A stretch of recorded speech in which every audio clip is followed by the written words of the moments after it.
removes a round piece of wood with which you plug the hole afterward to hide the sunken screw. Countersinks and plug cutters start out as steel bars. To make a countersink, this computer-guided tooling machine uses what's called a center drill to pierce a starting hole, then switches to its main drill, which bores right through. Next, it uses what's called a rough turning tool to shape the countersink's angled nose, then its body. The machine now switches to a milling cutter. This tool shapes the countersink's 4 blades.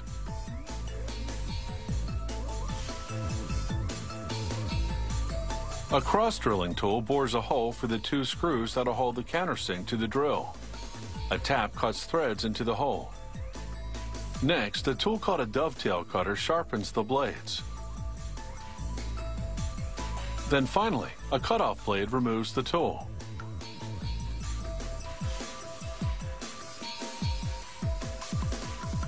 The same machine makes plug cutters. Its center drill makes a starting hole, but this time the main drill doesn't bore right through. It stops at the depth that the plug cutter is designed to cut. Just as before, the rough turning tool shapes the body, and the milling cutter sculpts the 4 blades. Some plug cutters on the market have fewer blades. This company makes 4, so the cutter will clear the wood chips more efficiently when it tunnels into the wood. After the dovetail cutter sharpens the blades, a tool called a boring bar refines the hole in the center, making it the proper size. Another turning tool now forms the shank, the stem of the plug cutter that you insert into the power tool. Then the cutoff blade slices the tool off. Now for some manual touch-ups. First, they grind the plug cutter against an abrasive wheel to remove excess metal from the cutoff. Then they do what's called side chipping, grinding the sides of each blade to a particular shape that'll clear the wood chips. Here's how the plug cutter looks before and after grinding off the excess, and before and after side chipping. And now for making the drills to which the countersinks attach. It all starts with a tapered piece of steel, because this will become a taper point drill. Straight drills begin with a straight piece. A mechanical arm inserts this drill blank, as it's called, into a computer-guided grinder. The machine has 2 wheels made of boron nitride granules, a natural material that's tough and abrasive.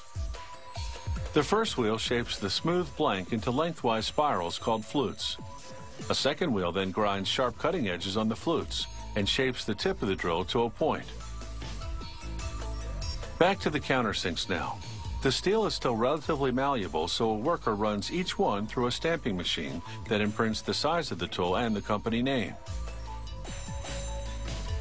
Whereas the drills are made of a different type of steel that's already hard enough, the countersinks and plug cutters must undergo a heat treating process to harden, about 20 minutes in a fiery oven, along with a secret recipe of chemicals.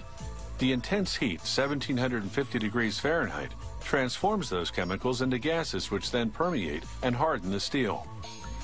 After cooling in warm water and oil for about 15 minutes, workers submerge the tools in an industrial-strength cleaning solution that removes all the oil grit.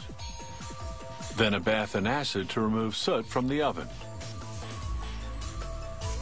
Then finally, 20 minutes in a blackening solution, the ingredients of which are again a closely guarded company secret. This last step is purely cosmetic. So how do the 3 drill bits we've seen all work together? First, you use the plug cutter to make the plug. Then you pop out the plug with a screwdriver.